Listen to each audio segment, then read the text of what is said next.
agriculture economist, and currently is director, Interparty and CSO relations for the National Democratic Congress. Congratulations, first of all. Thank you, my brother. What does that position mean?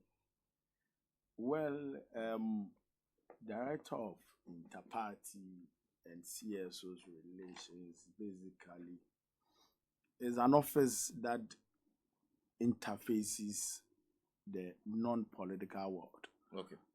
Non-partisan world, Okay. you know, and if you want, the partisan world as well. Okay. I mean, it's quite broad. We look at our relationship with other political parties, Okay.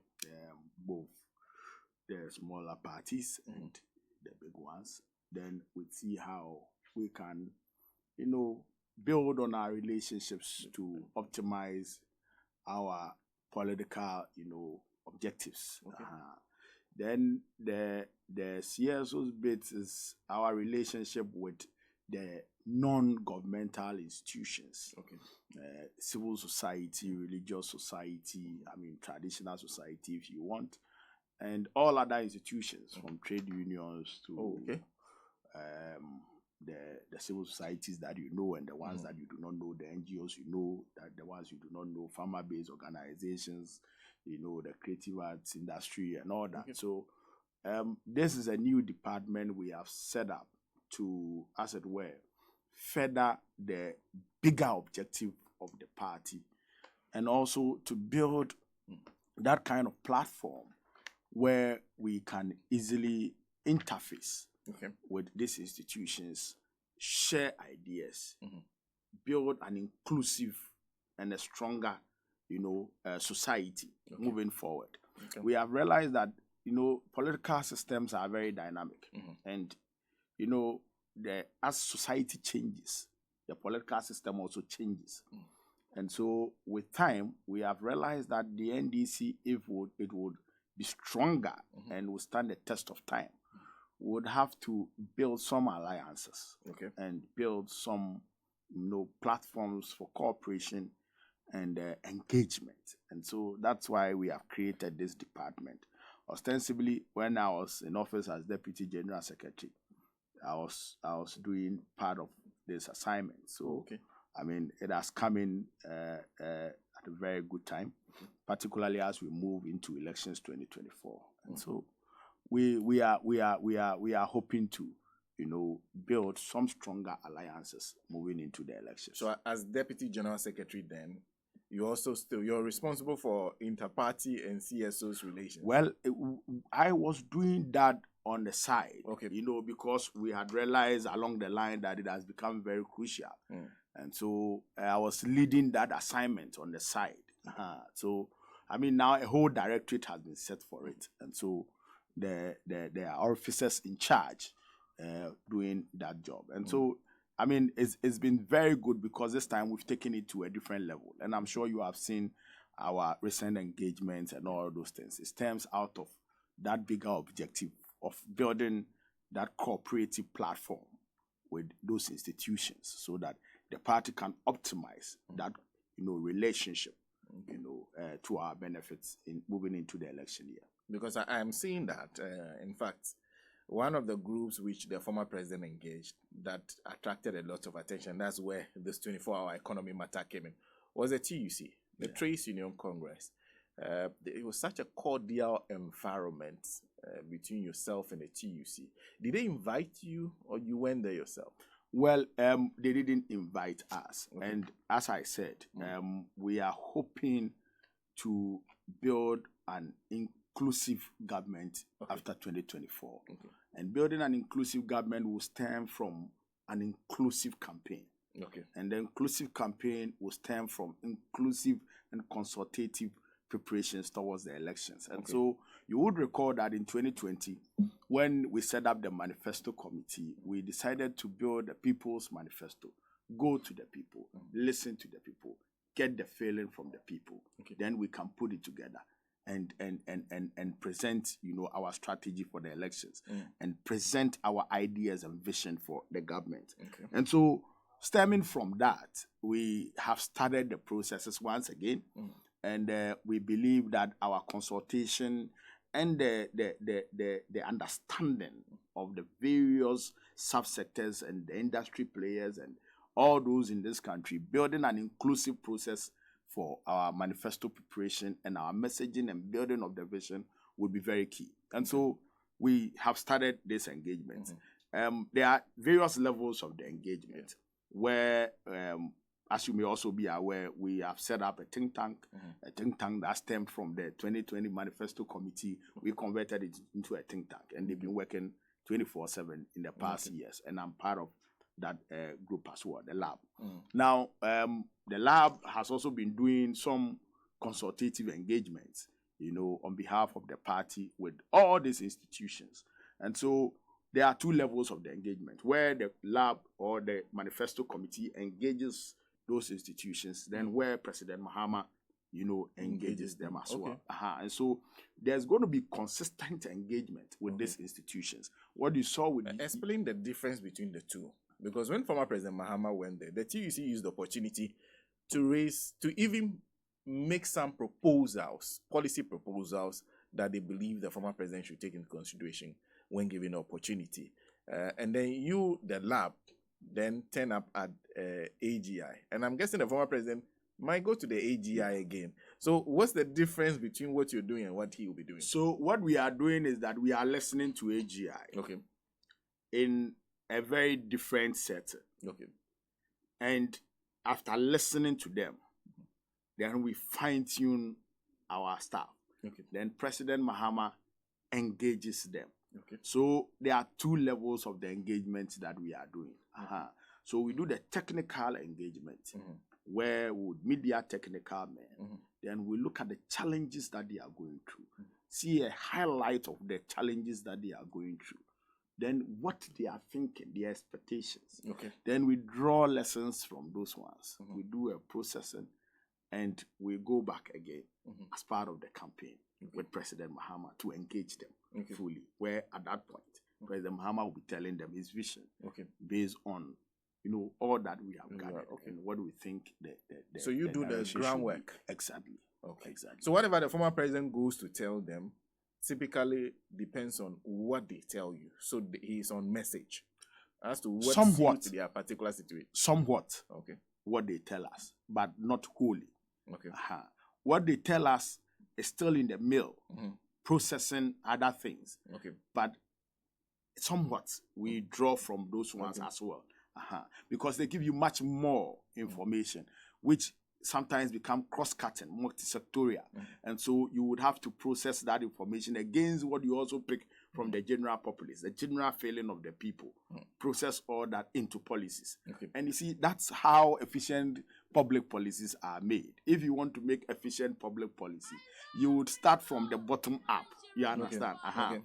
What has happened with this country over the years is that we have been more comfortable with the top-bottom, policy approach. And it's been very predominant with this government. Most often you see that they do the policy, and when we are struggling to implement now, they say they are doing consultative process. Then they start going around and they gather some people and they just make noise that they are doing consultation. But real consultation should start before, policy ideas are generated. And this 24-hour economy thing and all the things that we are saying, most of it have stemmed from 2020, where we did that, people's manifesto. They were ridiculing us. They said we had no ideas and we were going to the people looking for ideas, blah, blah, blah, blah. And we thought that was very, very, backward. That was, very, very defeatist for anybody to suggest that, the ideas and wisdom lies only in few heads who are politicians. When you do that, you fail. And that is the outcome of what we are seeing with this government. And so we believe that to build an efficient government, it requires you to build a broader platform of consultation. Reach out to the people, listen to the people, know the feeling of the people, because essentially government should be for the people. You understand? And so if government should be for the people, then it means that you must understand and build the government based on the expectations, the feeling, the worries, and the challenges of the people. And that's what we are seeking to do. Luckily for us, you're an economist. We've been discussing the budget. Now, when AGI spoke after the budget, they were clear. what they were expecting is not what the budget contains. And I'm guessing when you went before them, did you get that impression? Because the things that they've been asking for, they said the taxes are breaking their neck. What did they tell you? Or they told you something different? Well, no, I mean, they can't tell us anything different because essentially whatever AGI goes through, we are also going through the same thing. I mean, everybody's going through the same thing. The highlights of their concerns were obviously taxes. Okay. Because for all those industries, for every manufacturing sector, the manufacturing sector thrives on a number of inputs. Now, the inputs is 1, energy. 2, water. 3, intermediate inputs, where you may probably have to either pick a product that has been half processed and use it, of which most of it comes from abroad, so they import. Then there are other inputs like labor, the quality of labor, the cost of labor. And that is predominantly the problem of every production unit, every production sector. So their challenges would obviously stem from this ones. And it will surprise you, Sena. One revealing estimates that they brought out, which was very shocking. So for all the industries in Ghana, because of our lack of domestic production, of raw materials, of intermediate inputs, majority of their costs come from the items they import to process. Because even some of the things that they could get from here, they are not getting the full quantity to meet their production targets, so still they import. So mostly their cost is based on the items that they import. And Sena, it will shock you some of the revelations that they showed us, to the extent that averagely the import taxes or the import duties that they pay averagely across board on all commodities is about 52.8% of whatever they import. When I was doing my master's, my research topic was exchange rate pass-through to import prices. And my intent was to analyze how exchange rates impact direct prices, import prices. Well, I didn't do import prices per se. I proxied it for general price level, CPI. And so generally, because Ghana is an import-dependent economy, most of the items in our consumption basket, we actually import them. So then when you look at the CPI, then you'll be able to draw proper inferences. And so that's what I analyzed. And the pass-through that I got from that analysis, has even gotten worse with time.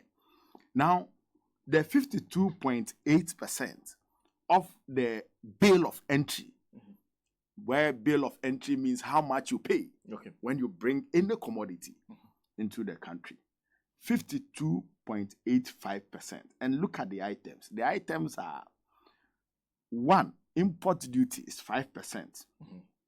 2, import VAT is 15%. 3, there is processing fee.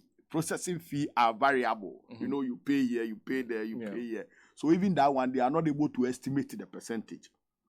Then they have ECOWAS levy, 0.5%. They have network charge, 0.4%. They have network charge, VAT, 15%. They have network charges, COVID-19 health, 1%. They have Cyprus Authority SNF fee. They have the import NHIL, 2.5. They have the network charge NHIL, 2.5. They have IRS tax deposit, 1%. Then they have special import levy, 2%. They have Ghana Exim levy, 0.75%. They have Get Fund, 2.5%. They have network charge for Get Fund levy, 2.5%. They have inspection fee, 1%. They have AU import levy, 0.2%. They have COVID-19 health recovery levy, 1%. All put together, this excludes the processing fee. It excludes the Ghana Shippers Council Authority fee. It excludes the Ministry of Trade and Industry EDIF fee. and it is 52.8% of your import. So if you're a businessman, you're a manufacturer, just for starters, before you produce your commodity, whichever commodity you are producing, your input cost has been shot up by unnecessarily 52.8%. It could be higher if you add the other charges. Yes, it's obviously higher. Yeah. But let's put electricity aside. We have not brought in electricity. We have not even brought in water. So how can any industry survive? Now, this is the main reason why Ghana has remained an import-dependent economy, because we are not able to substitute for our imports, because people will not even produce again. So, for example, if my input cost is about 52.8%, then let me stop producing and bring the finished commodity and pay the same. So, when I do that, there's loss of jobs. So a lot of people will stay out of jobs. They will not get jobs because it is this industry that is supposed to employ people. And bear in mind, industry does not only employ factory hands. They employ people along a value chain.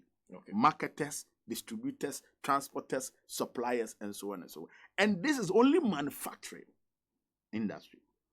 And so, Sena, there is a bigger worry. And look, when you go into the budget, you would even get more scared when you analyze the budget.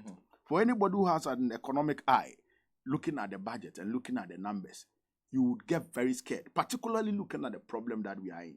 One, the government is not being truthful to the people of this country. The government is not being honest. The government is not being transparent. Now, all of us have studied, economics, and I am a chartered financial economist. And, well, that is what I've spent the past few months doing after.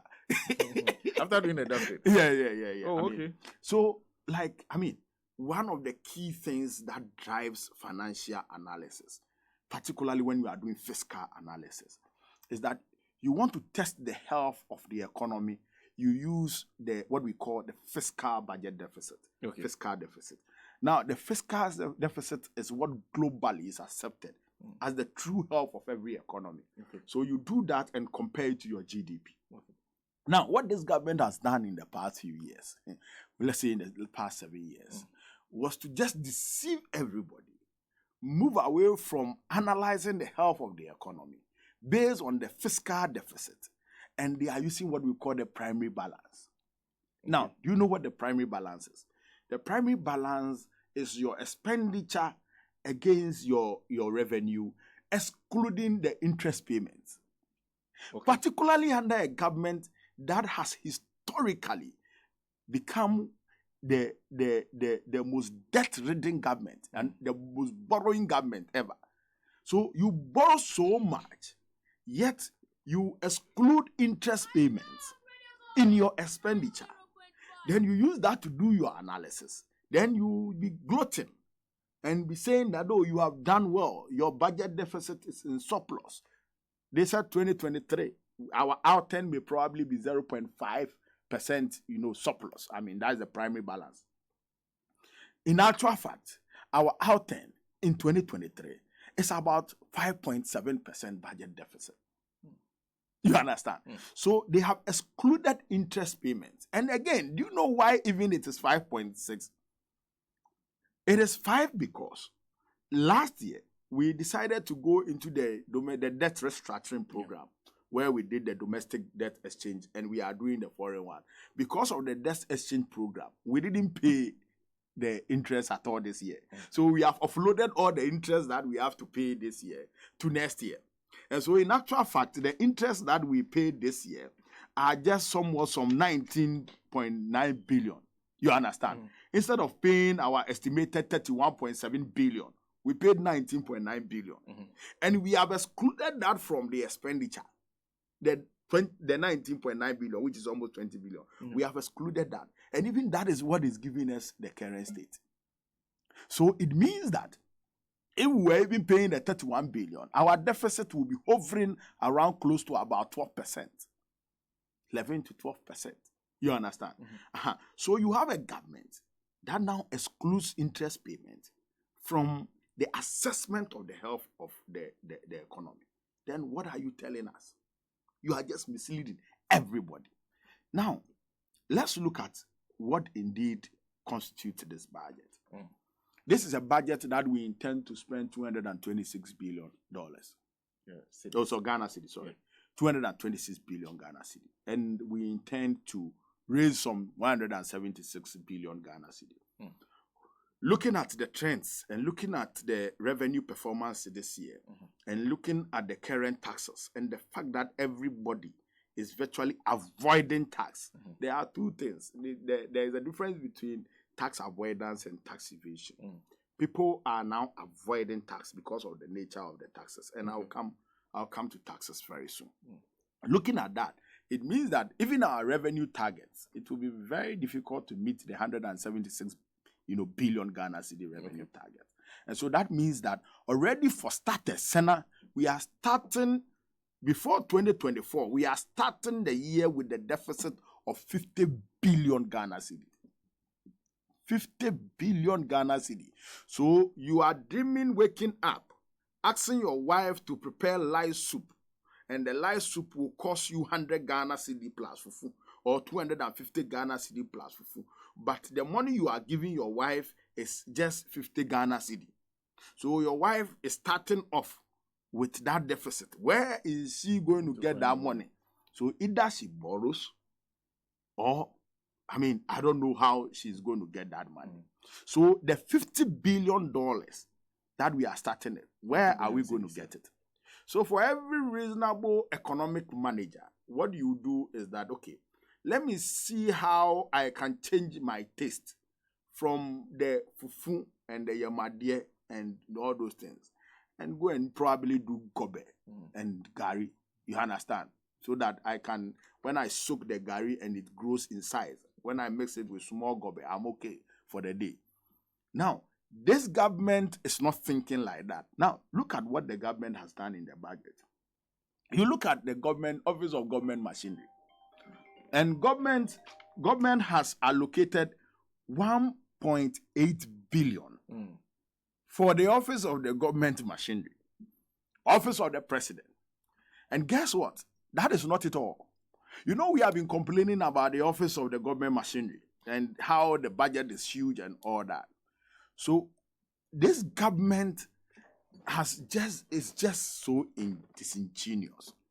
They have decided to keep even 1.8 billion, which is already high, for the Office of the Government Machinery.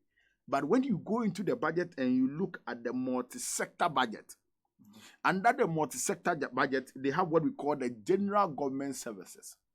Under General Government Services, government has built 12.2 billion to use on General Government Services. What is that? General Government Services. What is that? 12.2 billion. 12.2. How different is the General Government Services from the Office of the Government Machinery? So this is just fraud. So they have just created another budget item where they have allocated 12.2 billion to go and spend on something that is not clearly defined. The worst of it, Sena, which is even more scary, is that under the General Government Services, there is another item. The item is other government services. Other government services that are not general enough. That are not general enough, okay. But they are other. Like, I don't know whether they qualify for miscellaneous or... But, Sena, they are going to spend a whooping 4.8 billion on this other government services. Well, somebody may say that, okay, maybe the other government services is other infrastructure or something, investment in business or not. But that is not the case, because infrastructure too has been catered for.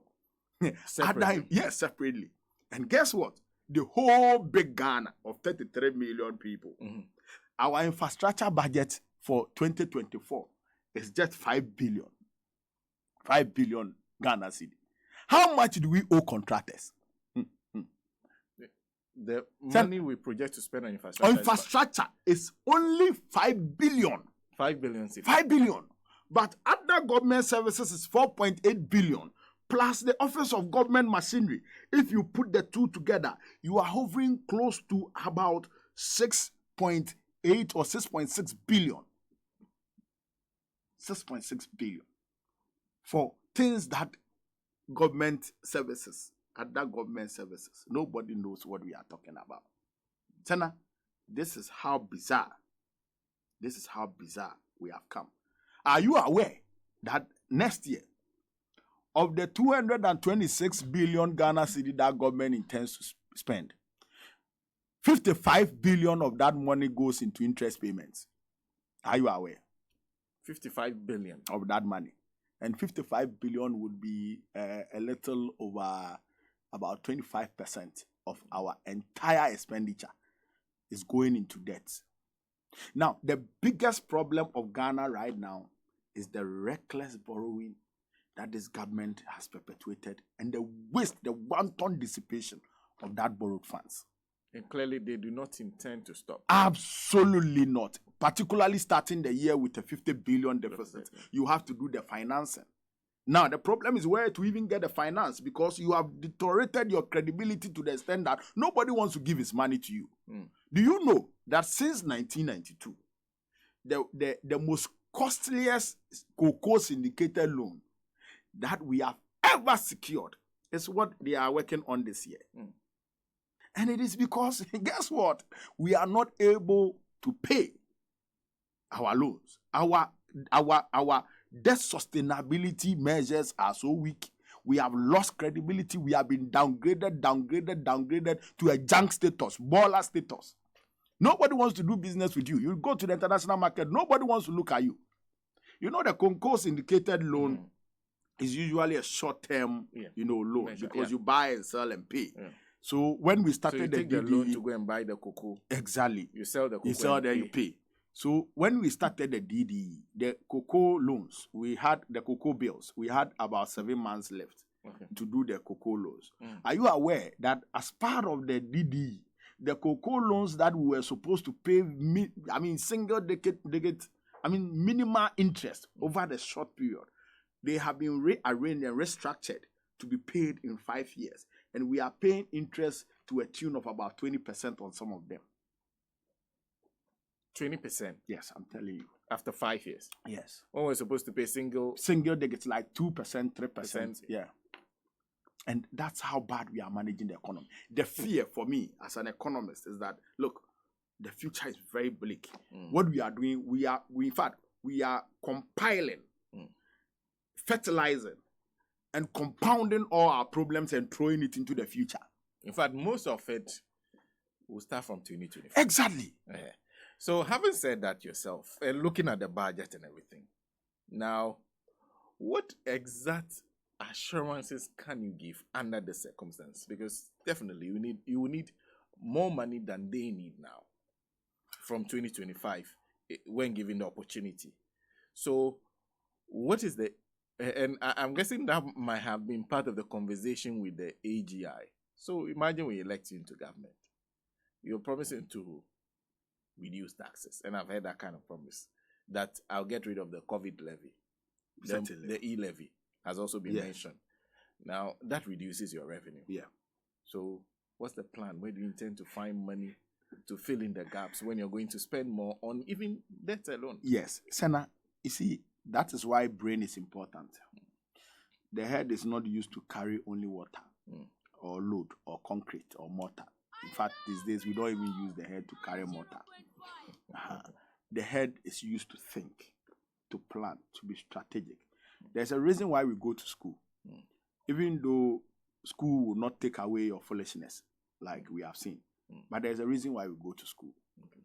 To learn and improve the basic wisdom that God has given us. And so for every problem to be solved, first, you must really look at it from the first principle. What exactly has been our problem as a country? And I say that, look, if there is any gift that God has given us in this modern Ghana, in this 21st century, in 2023, it's President Mahama.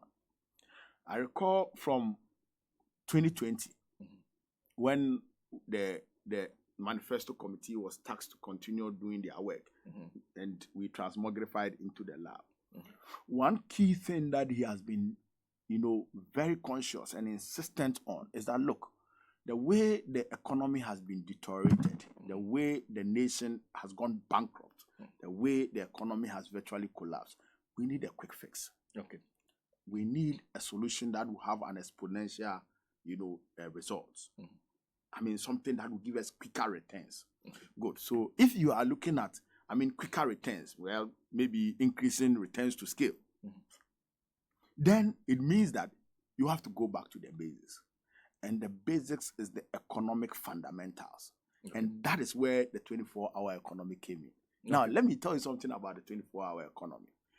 When you run a 24-hour economy with certain incentives across sectors, what it means that from first principle, you are going to triple your economy in size.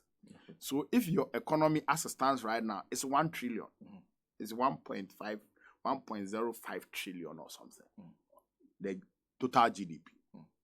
Now, if you want to triple the economy and you run a 24-hour economy, what it means is that you will triple your GDP just from first instance, because then the current production, GDP is a measure of our total production. I mean, putting all our productivity together and how much we are worth. Good. So when we are working 8 hours currently. Ghana runs 8 hours economy.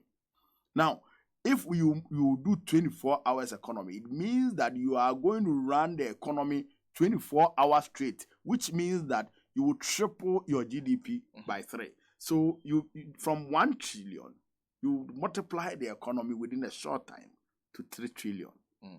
All things be equal. Okay. Now, what it also means is that when you have done that, you would triple your revenue also by 3. Okay. You understand? Okay. And if your current revenue is 176 billion, then it means that from starters, you have multiplied that by also 3. Averagely, all things be equal. Then what it will also mean is that you have increased employment by 3. Okay. You understand? Okay. The employment that is increasing will bring in income tax. The production that has increased will also bring in more income, corporate tax. Because you see, the tax is a fraction of what you produce. You understand? So as you produce more, it's a fraction of your profits. So as you produce more and increase your profitability, the more you contribute to government. Government becomes more wealthy. People become more employed. You increase aggregate demand. And because you increase aggregate demand and you have increased production, the production is able to meet the demand. And you would even overshoot the demand. So what it means is that you can take advantage of after. Okay. Then you move into the African market. Because now the African market, the borders are we are in the process of virtually opening into a bigger market. So how is Ghana positioned to take advantage of that market? The reason why the EU and the Western world will not want you to be, doing protectionist, systems in place so that they can be throwing their Ebola goods on you. You understand? Is that they gain the jobs. You export the jobs. It is called net policy transfer.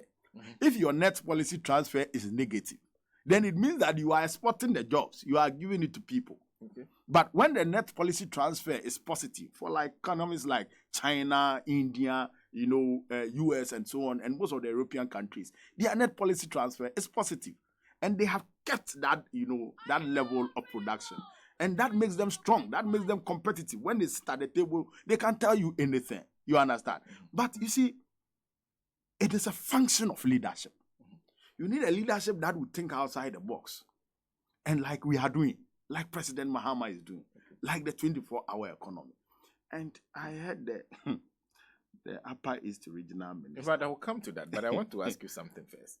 What prevents companies who perhaps take advantage of that from simply overworking the current staff? No, you don't have to overwork the current staff. As I said, all you need to do is to multiply your staff strength. If anybody is being overworked, then maybe it's overtime, and that person would get more income from that. You understand? But you cannot do 24 hours work. Can you work 24 hours? No. So you work 24 hours and break 24 hours, or you come back what time? You need to sleep. In fact, it will even have implications on productivity if you don't let, you see, in labor economics, one thing that is very important is that the measure of man hours is very critical. Okay. You understand? The more man hours you do, the more or less productive you become. You understand? And so that is why standard-wise we do 8 hours. And so in other economies where the economy is booming with a 24-hour economy, where they have labor shortages, the demand for labor is higher than the supply. That's where some of our people will go through the desert, and when they get into the foreign country, they are able to get jobs. You understand? Because there's shortage in labor supply. So in that case, some people can do overtime. They can do 2 jobs. You understand? But Ghana is not even at the level where we have excess labor supply. In fact, unemployment is very huge. And sometimes when I look at the statistical service and those analysis about unemployment rate, I laugh. That is actually not the unemployment rate in Ghana. Because if you look at the statistical tools that they are using, they are excluding a lot of people from that measure.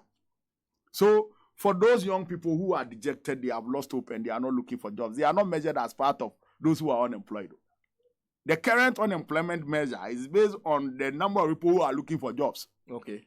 Do you understand?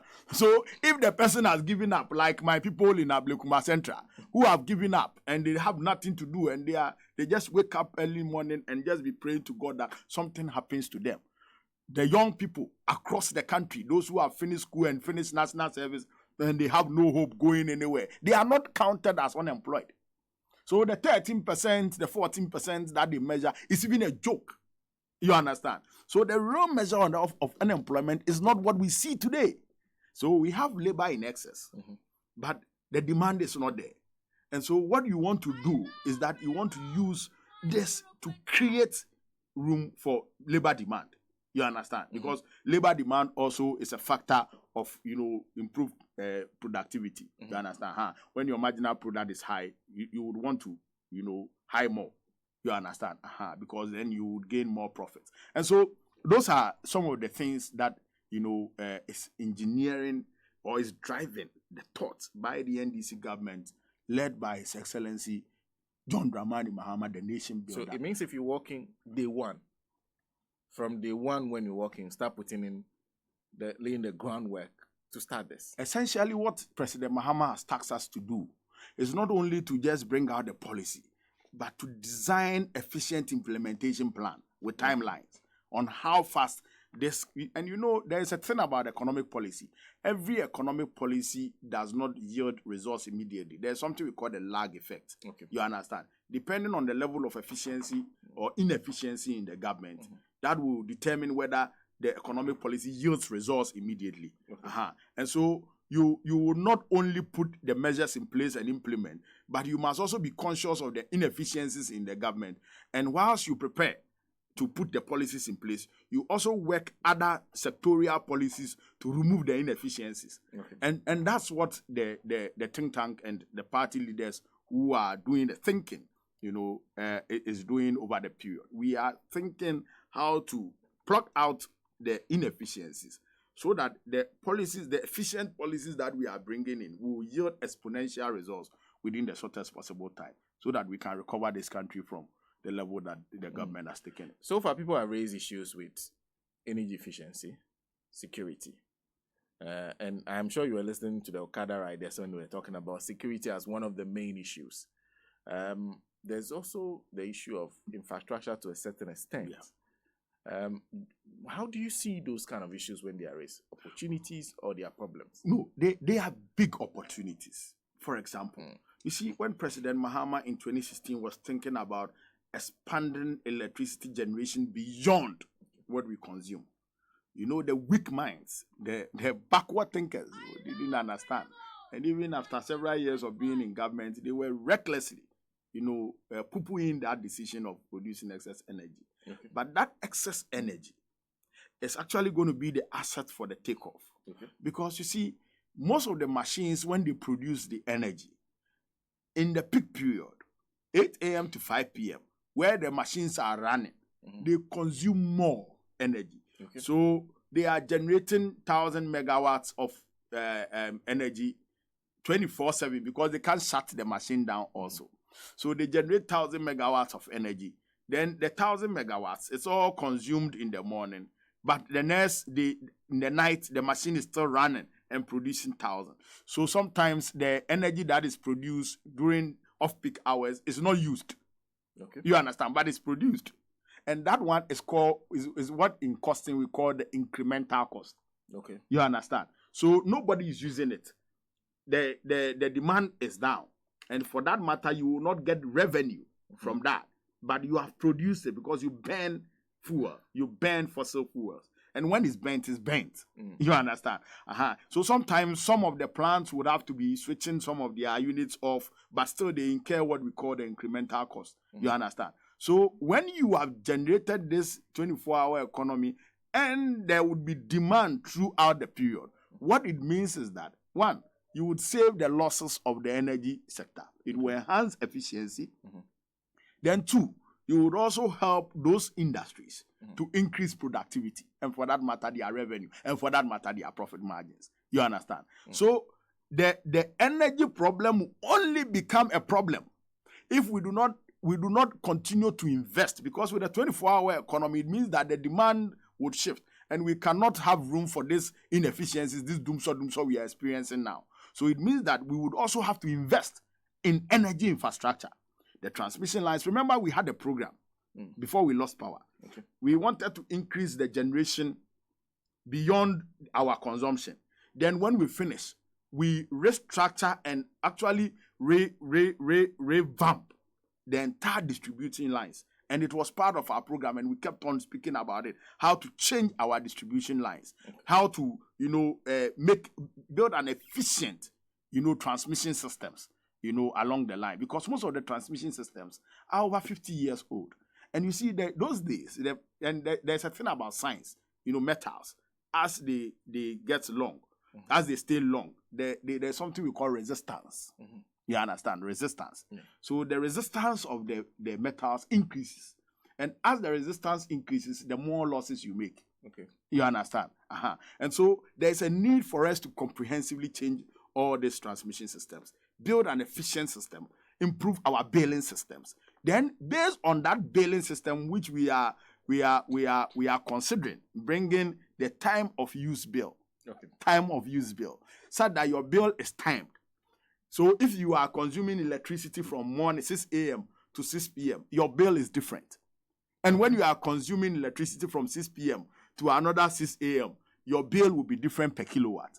So in that case, you would be able to program how much you charge the industries during off-peak hours, so that they will be encouraged, incentivized to produce off-peak hours.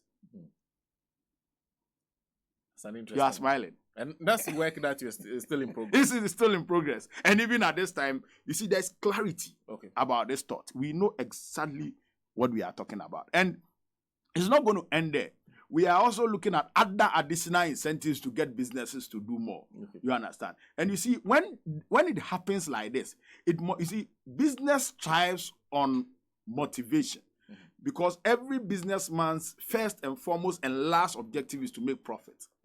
And if the systems does not allow them to make profits, they will not do the business. But again, we have become an economy that is, over-liberalized.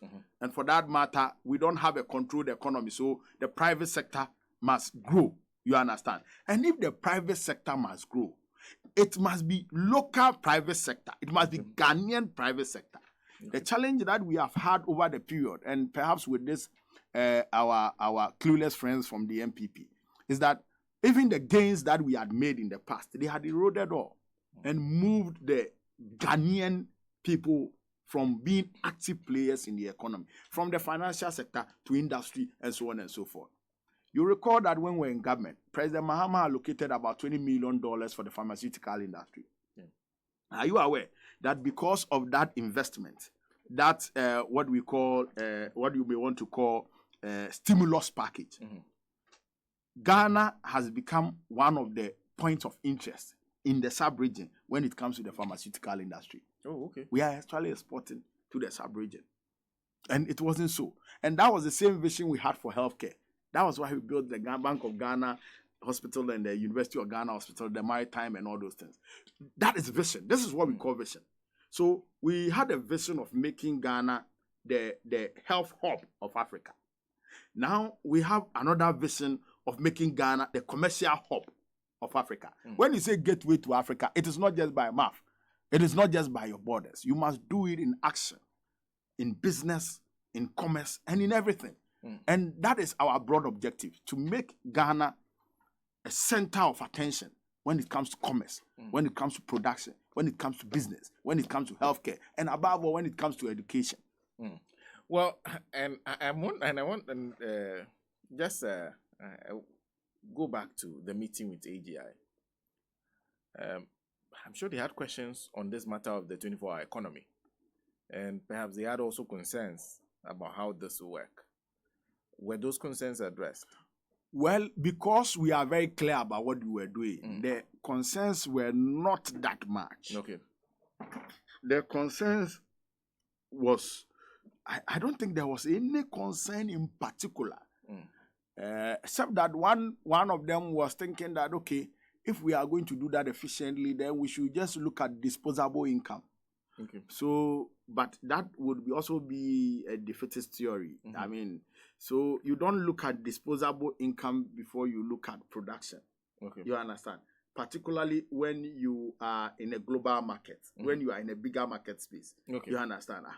You look at production before, and the production will have effect on the disposable income. Okay. Because when the profitabilities of the businesses increase, then it means that they would increase the salaries of the workers, because you would want to continue producing and making profit. And for that matter, government revenue will also go up. So those who are on the public sector wage will also have improved income. So if you look at the causalities is more from production to disposable income. I think that was the only comment from one of them. But I think that it was overwhelmingly accepted. Okay. It was overwhelmingly accepted. And how important is that from GOTA to AGI that you are getting this level of acceptance when it comes to the 24-hour economy proposal? It's exceedingly important. It's actually the lifeline of every policy.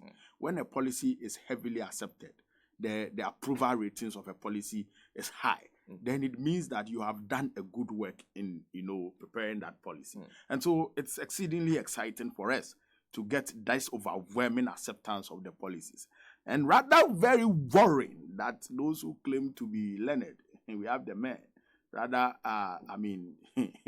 overly on the moon, seeking to, I don't know whether they don't understand or it's just Shadabodam. We have something we call Shadabodam. You know the thing, but you want to just, you understand? But I get very worried. When I heard Dr. Bawumia, I was just cringing. If this gentleman was my student, probably I would reconsider withdrawing the certificate. Because, this is somebody who is supposed to be an economist, a trained economist. And it creates credibility problems for some of us in academia as well. And you would see that Professor Jampo and all the people, they've been complaining about, some of these things. But essentially, what we should all learn from what is happening is that sometimes education does not delete, the real problem. You understand? It doesn't delete the real problem. General Mosquito, Chairman General Mosquito just passed the proverb I heard this morning. And he said that, if you be duma, you should show by Jimmy Fono. Now, you jano the ashen in some, said the Abaya, Ukraine duma, Cassie, we need doom. And I think that is what Bawumia is suffering. But the case of the Upper East Regional Minister is even most bizarre. I mean, the least said about it, the better. If I don't need to even talk about it, because clearly he doesn't understand the policy. And if he understands, then I think that his understanding may be very, very weak. And we may probably have to be investigating them. Yeah, thinking we have to be investigating them. But, Sena, I think that all in all, our objective is to build a very robust, productive economy. And you can be rest assured that the next economy that President Mahama is going to build is going to be hinged on agriculture. It's going to be hinged on agriculture. And you know the reason why it must be hinged on agriculture. Okay. It must be hinged on agriculture because there are three sectors of our economy. We have agric, we have industry, and we have services. That's how we have prescribed our economy. Agric is the least performing. In fact, it's the least performing. Services is the highest. Then industry follows somehow, also limping. Then agri follows. Now, for every single developed economy that is considered an efficient economy, doing well, both in numbers and in reality, like the Americas, China, and so on and so forth, that economy has been hinged by agriculture. Okay. Because they have improved agricultural productivity. Look, when you go to Korea, one of the most advanced economies in Ghana, Korea is almost about 70% mountainous. And they do not have land for cultivation at all. But if you see what they have done to improve their productivity, their agriculture, it will amaze you. Virtually producing not only enough for their country, but enough to export. Now, our plan for this next phase of the economy, beyond the 24 hours economy, is to drive agriculture with a level of stimulus that has never been done. To increase the efficiency of the farms, increase productivity on the farms, but not only produce raw materials and send them to the market, because that is where we have the challenge. You understand? But also to build a strong, robust agro processing industry, where that agro processing industry would also have, that exponential effect on the growth of industry, because you see the agro value chain is very big, from production to transportation to aggregation to processing to marketing and so on and so forth. It's a very huge value chain, and that value chain would have an exponential effect on industry and service. You understand? So when you grow the agro base, you are virtually and invariably growing the industrial base and growing the service base. So our plan is to look at agriculture not only as a smallholder business, because mainly now it's smallholder business. 1 hectare. That's why he was 1 talking hectare. About 24 hours. Yeah, yes. 1 hectare, but you don't do 24-hour farming. I'm a farmer. Livestock sometimes is 24 hours already, but I mean, you just feed them and monitor them. 24 hours is monitoring. You don't work 24 hours. No farmer works 24 hours. You take care of the farms and you leave them. The crops, they develop. They are living organisms, so they can handle themselves. You understand? But essentially, what we are seeking to do is to increase production across sectors. Do specialization, what we call production specialization. So in Ghana, what is our comparative advantage? What crop can we grow more? It is true that there are selected items that we could do more. We have a huge potential, but we are doing less. And so some protectionist policies are very important to generate production.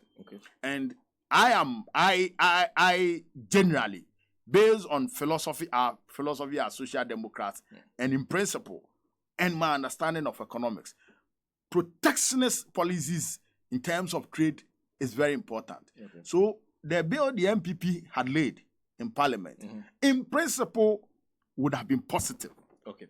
But you see, the kind of bureaucracies and systems that they have generated is a recipe for rent seekers. By which rent seekers are the same government operatives.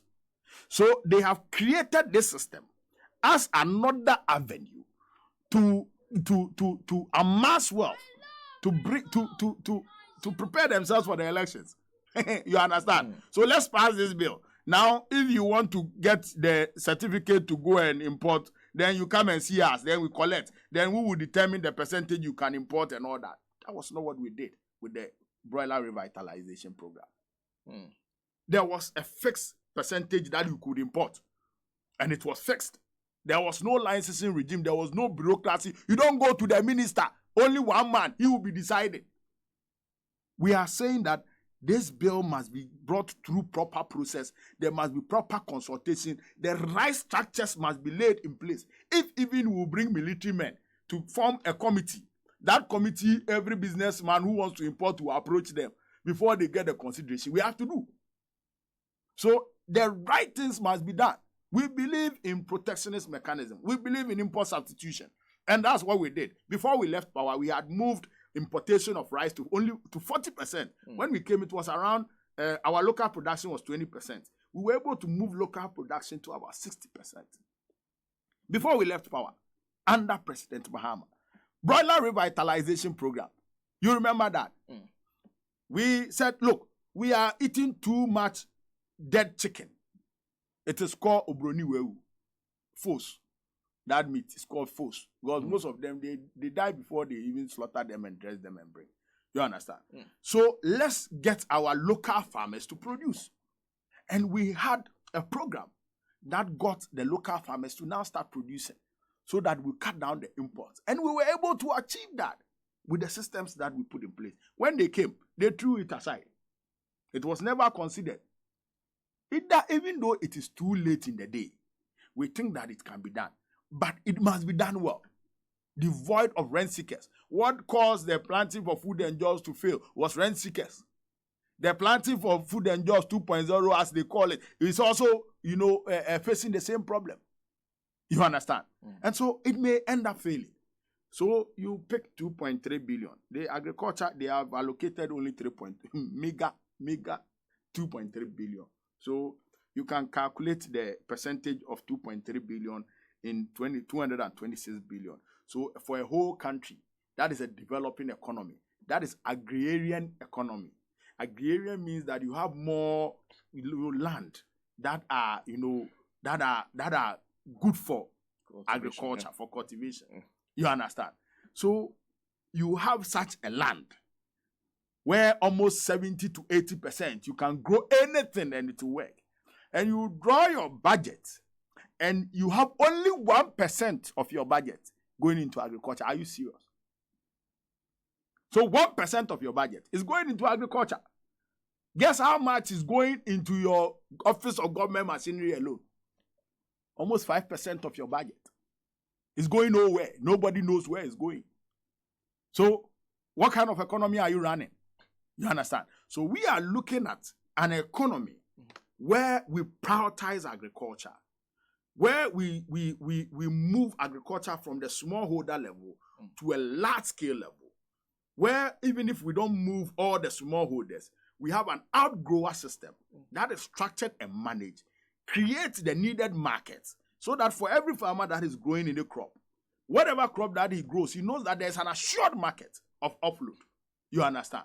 And if you read our manifesto carefully, 2020 manifesto, you will see some of the brilliant, innovative things that we had proposed to solve this problem. And so all we are saying is that, look, this country needs rescuing. So I heard somebody send a message that the next year's elections, the second independence of the economy. And I'm very happy that somebody is repeating something I've been saying every time. That look, if we don't rescue this economy, forget the colonial masters, what they did to this country. Akufo-Addo and his people have done worse than the colonial masters did to this country. And perhaps maybe we should even cry for the colonial masters to come and take over. Because if we don't secure power from the Akufo-Addo government, there will be no Ghana after 2024. See, well, we have to take a break and come and conclude. In the meantime, did you know that MTN Momo has an app? Yes, MTN Momo has a brand new app specially designed to make your Momo experience easier, convenient, and faster. Just download the Momo app on Play Store or App Store on your smartphone and look out for the blue and yellow icon. It's that simple. Momo app allows you to view your statements, pay bills, and so much more. Use the app for your Momo transactions and enjoy a 100% bonus when you recharge using the Momo app. So go on, download the Momo app and start transacting with the Flex at no data cost. Just Momo it everywhere you go. We have to take that break. When we come back, we'll conclude with Dr. Peter Buama Otokono. And then we have to take a commercial interview for the last 10 minutes. So we'll be right back. It's that time of the year again for the world to focus on Ghana for Africa's biggest cultural expose. Get ready to be captivated by the magic of fashion and music as 1957 Events presents Africa's biggest cultural expose in the Gold Coast city of Accra, Ghana. Rhythms on the Runway, the Aqua Edition. Saturday, 2nd December 2023. Live from the Christiansborg Castle, Osu, Accra. Rates 200 cedis standard and 400 cedis premium. Join us as we witness a world where fashion and music are more than just clothing and sound, but an expression of artistry, innovation, and creativity. Let the magic of fashion and music transport you to a world of glamour and inspiration at Rhythms on the Runway, the Aqua Edition. Rhythms on the Runway is a 1957 event. Media partner, Radio Gold. Are you ready to conquer the day with the right energy? Drango! Introducing Drango Energy Drink, your ultimate source of vitality. Whether you're battling fatigue, seeking a boost, or savoring a refreshing energy kick, Drango is your answer. Drango! Featuring an iconic tiger symbol, Drango is the go-to choice for athletes, drivers, and all active go-getters. What sets Drango apart is our secret formula. A unique blend of vitamins B3, B5, B6, B12, all packed in a silver sporty bottle. Drango Energy Drink keeps you going. Drango! No fears, no limits. Excessive drinking can be detrimental to health. Not recommended. Persons under 18 years, lactating mothers, pregnant women, and people sensitive to caffeine. This advert is FDA approved. Shese washada pa eyi achia diera wedding na fimuni nyina obi atwen yakobi na ukodru ho a emanko enson ene wo satare kro no a Yes, we go. Eno bia ne won say eno tina say your voice data ana SMS mpo MTN just for you ayen hyeya ebebo wan kasa brabo kama press *141# ana hyehyanya wo pe e wo my MTN app ne so na je wo MTN just for you hyeya ebebo wo papa e wo Ghana kasafidi ba ko peso a obia nto no MTN. Masa, tonintamiento bien. Madam, mame gobe 5 cedis. No, me dafo. Ene koko sing. Koko 3 cedis. Madam, me 5 cedis. Na ma we ya monsho. Ahadie, ye jini bin.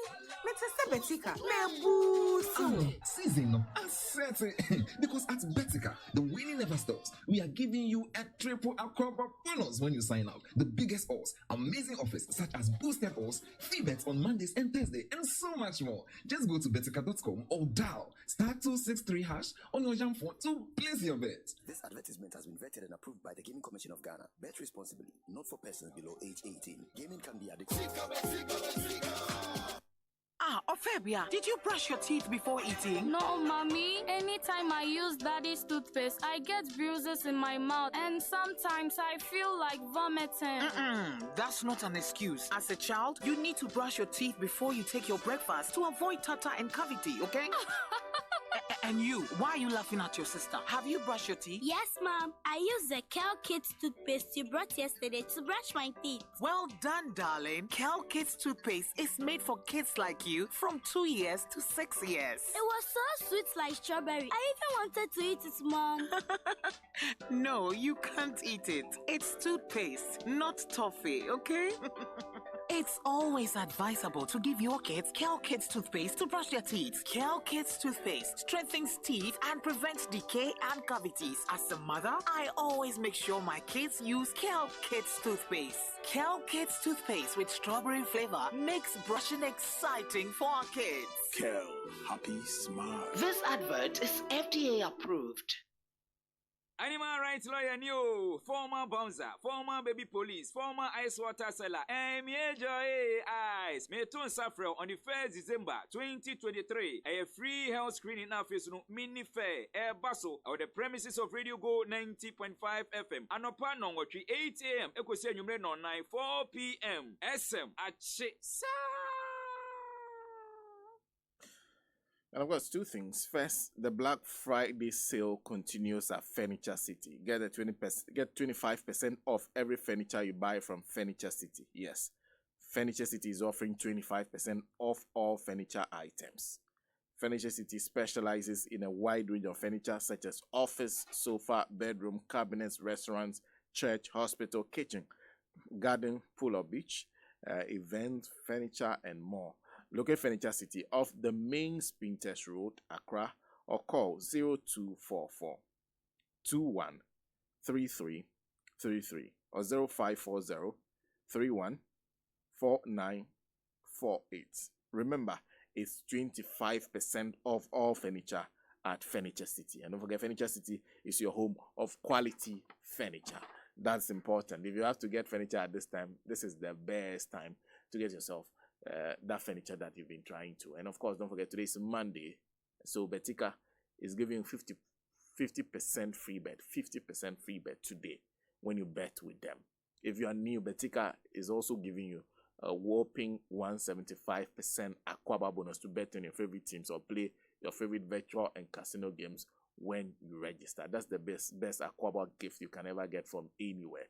Go to betika.com or dial *263# on your own phone to register and play.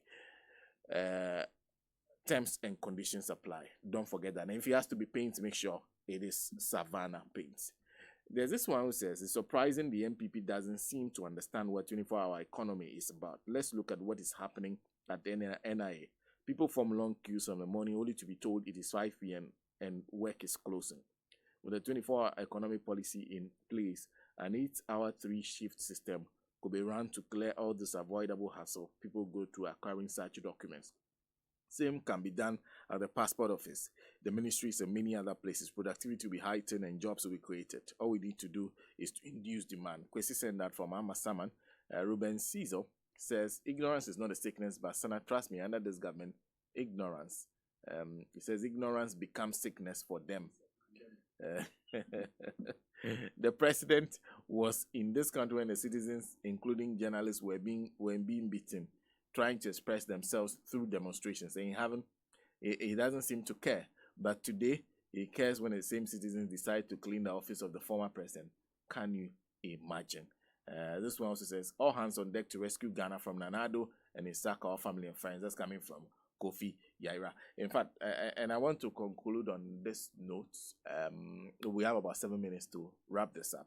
A lot of people already have ideas as to how this 24-hour economy will run. For example, I was just reading this NIA matter that people have raised. People have even raised passport office, among other places. Will it apply to all of this? Yes. I mean, first of all, they said charity begins at home. Okay. So if government is going to run a 24-hour, economy, then it must look at specific strategic state institutions, SOEs, that can run, the 24-hour economy. And it is for strategic decisions, strategic reasons why some SOEs would have to run 24 hours to make them even more competitive, to make doing business and the other sectors of the economy work efficiently. Because some of those sectors, because of the lack of, speed, and the fact that they work only 8 hours, there is a lot of backlog every time, and it slows business down. When you go to the standard board, you go to Food and Drugs, Authority, for example. These are institutions that when they start working 24 hours, it will go a very long way to even the economy. Because look, all adverts of all foods and beverages and all drugs must go through Food and Drugs Board. And some group of people would have to sit down and be approving them, reviewing them. If they are doing 24-hour services, it means that they can do more, and businesses will get their feedback on time and be able to do their work. Standard board, the same thing. Some people bring in products, and it takes several months for them to get standard board's approval.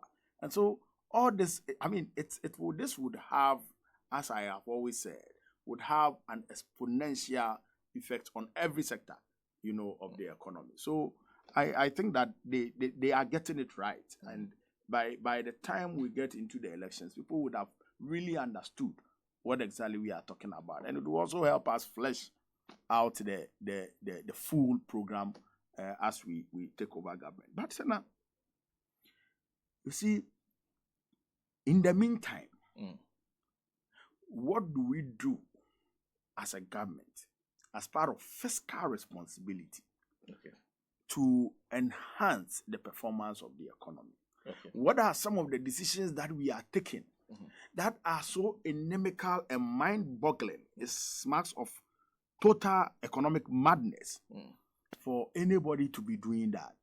So now, are you aware that in front of Parliament today, there is a tax exemption bill that hovers to the tune of about 449 billion Ghana cedis? 449 million Ghana cedi. 449. Yes. Dollars. 449 dollars, not Ghana cedi, dollars. That is 5.5 billion Ghana cedi. And who are these people? You see, it's shocking. Are you aware that without IMF $600 million this year, the entire economy is in jeopardy? We are waiting for the 600 million to beef up our reserves, external reserves. Okay. We are waiting for the $600 million to support other flagship programs of government. Without that 600 million, we are in trouble. That $600 million comes up to about almost 6.5 billion. You understand? Almost 6.5 billion Ghana cedi. Okay. Without this money, we are in total crisis. And at the same time, whilst we grapple with how to get that $600 million, we are giving away free of charge $450 million. We got 449 point something. So let's wrap it up to $450 million. We are just giving it out for free. Basically means we could have gotten the 400. We could get this $450 million in revenue. And we are giving out for free. If this is not madness, I don't know who else would define madness otherwise. Because look, you need the money. You are taxing unnecessarily. And look, the taxing that they are taxing, the painful aspect is that they are not doing the right tax targets. Right? Yeah. You see, the tax rate of Ghana, as it stands now, is 13%. And yesterday we were having a conference at the Chartered Institute of Economists, the Association of Certified Chartered Economists. And we were analyzing, the tax rates compared to US and China. And we were saying that, okay, Ghana, our tax rate is 13%. And we were just saying that, okay, the tax rate is 13% of revenue of GDP. It's not enough. It's not enough. It's not enough. But the question we should be asking ourselves is that who are we taxing? Who are we taxing? We are taxing the poor, the vulnerable. Look, we're just doing an advert for betting. Yeah. Now there's a 10% tax on betting. Are you aware that 10% tax that has been put on the winnings was actually to replace corporate tax and VAT paid by the betting companies? How? Go and read the budget. That 10% tax that was brought in was to replace corporate tax and VAT paid by the company, the betting companies. So the ordinary person who has put in his money to go and bet and expecting to win something small, carry the load of the betting companies. Elvis Abiga and Co. To win something small, you are taking the 10% from them. Yet you have let off the hook those companies that are making profits from the betting. Wow. Well, Doc, unfortunately, and so your time is up, but there are a lot There's to a lot discuss. to talk about. You understand? Look, Ghana's tax potential is very huge. Our tax effort is misdirected, and so that is why we are struggling with revenue. And so, look, somebody must wake up. Okay. What happened to the Fiscal Responsibility Act? Are you aware that the Public Financial Management Act of 2016, in that act, there have been prescribed measures and how we should even measure the health of the economy and how we should tax and everything. Section 18 talks about even how we should measure our budget deficit. No, and these people have just deviated. We should find time and have a conversation on the economy proper. Perhaps, because there are questions to ask about what you're inheriting and how you work it out. But thank you very much. It's been quite helpful. On the future of this country looks very bleak in terms of the economy. And we are just hopeful that the people of this country would wake up at least for once and support us in this collective bid to rescue this country, to save this country from the clueless, incompetent, and wicked hands of the Akufo-Addo Bawumia government. Dr. Peter Boama Otokuno is Director, Interparty and CSO Relations for the NDC. Join us this morning to have a conversation. This is Jurage Realty. Our partners at Jurage Realty. We have a conversation with them this time at 51 minutes past 9. We'll spend the last few minutes having a conversation with our friends from Jurage Realty. Jurage Realty. We have been, of course, talking about them for some time now. Frank, and let me be clear. Let me be sure I get the name. Is it Asa? Asa. Franz Asa? Yes. Okay. There's Abednego Asase. Okay. Good morning. Good morning, sir. Yeah. They are both marketing executives from Jurage Realty. They are our new partners. Yeah, they are very new to us. Yeah. Welcome. Thank you, sir. I hope you're both well. Yeah, we are well. Yeah, great. I don't know who to start with. Frank's face I've seen before, I'm sure. Your face is new for me. So let me start with Frank. First, tell us about Jurage Realty. Okay. Good morning to everyone. We are so much happy that you are here this morning. And to come on this radio station to advertise your product is quite hectic because the drill that they take us through before coming here to see if everything is okay is very tough. Yeah.